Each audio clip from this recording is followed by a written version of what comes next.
Assalamualaikum warahmatullahi wabarakatuh.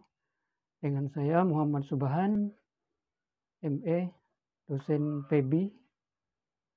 Dalam pertemuan materi yang kelima ini, kita akan membahas pengertian manajemen risiko. Manajemen risiko adalah suatu metodologi untuk menghindari akibat buruk dari mungkin yang akan terjadi. Apa tujuan manajemen risiko? Yang pertama, sebagai peringatan kewaspadaan. Kemudian yang kedua, meningkatkan kinerja perusahaan.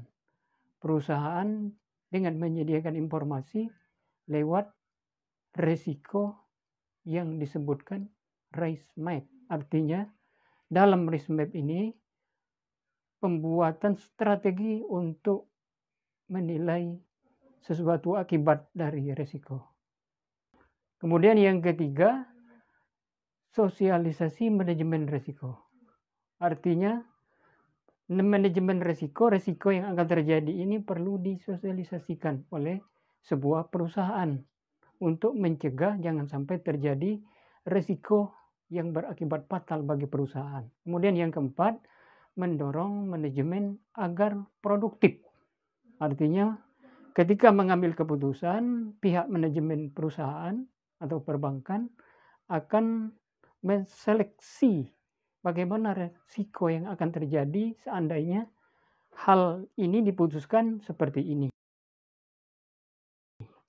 Kemudian komponen manajemen risiko yang pertama, lingkungan internal. Artinya lingkungan internal, lingkungan yang berbentuk dalam suatu organisasi perusahaan sebagai hasil dari filosofi, gaya operasional, dan struktur organisasi perusahaan. Lingkungan internal memiliki pengaruh besar dalam suatu organisasi, sehingga struktur organisasi, budaya kerja, dan pendelegasian wewenang harus jelas dan tertulis. Kemudian komponen berikutnya, percepatan sasaran agar bisa sampai kepada tujuan perusahaan. Pertama, Anda harus tentukan terlebih dahulu sasarannya atau tujuannya. Tentukan apa yang menjadi tujuan perusahaan sehingga risiko yang mungkin terjadi lebih mudah. Kemudian komponen berikutnya adalah identifikasi peristiwa.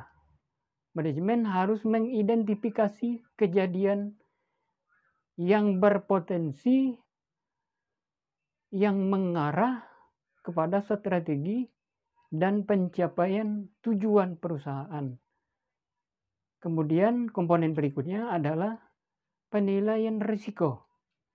Artinya setelah mengidentifikasi peristiwa yang akan terjadi, maka pihak manajemen perlu mengadakan sebuah penilaian. Kemudian komponen berikutnya, tanggapan risiko. Kemudian komponen berikutnya, aktivitas pengendalian. Kemudian komponen berikutnya, informasi dan komunikasi. Manajemen harus mengidentifikasi informasi dan berkomunikasi dengan pihak-pihak yang terkait supaya setiap orang dapat menyediakan, memfasilitasi tugasnya dengan baik. Kemudian pemantauan jenis manajemen risiko, antaranya manajemen risiko yang operasional, kemudian manajemen hazard. Manajemen ini berkaitan erat dengan risiko yang berpotensi untuk mengakibatkan kebangkrutan sebuah perusahaan. Kemudian manajemen risiko finansial. Manajemen ini berkaitan dengan upaya untuk melindungi laba dan properti serta aset perusahaan. Kemudian manajemen risiko strategi. Manajemen ini berkaitan dengan pengambilan keputusan dalam perusahaan. Ya, sampai di sini materi yang kelima ini. Silakan tanggapi kemudian diskusikan. Terima kasih. Wassalamualaikum warahmatullahi wabarakatuh.